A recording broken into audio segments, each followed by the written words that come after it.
Operesheni kali ya kijeshi imezaa matunda nchini Somalia baada ya wanajeshi wa serikali kufanikiwa kuwaua wapiganaji 27 wa kundi la kigaidi la Al-Shabaab katika eneo la Jubaland.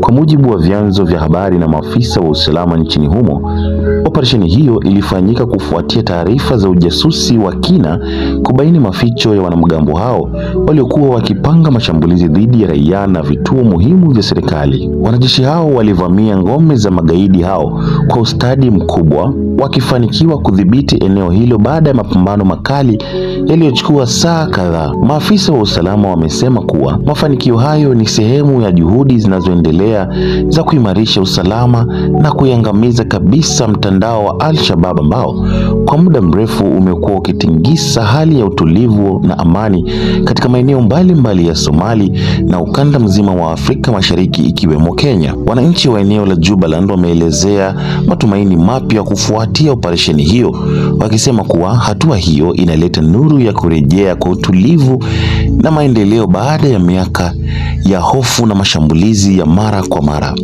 Serikali imeapa kuendeleza msako dhidi ya wanamgambo hao hadi pale watakapokomesha kabisa vitisho vyao, huku ikiwataka wananchi kushirikiana na vyombo vya usalama kwa kutoa taarifa zitakazosaidia kudhibiti ugaidi. Kwa serikali ya Somalia, amani sio ndoto, bali ni safari inayohitaji mshikamano, ujasiri na udhubutu wa kila mmoja wetu.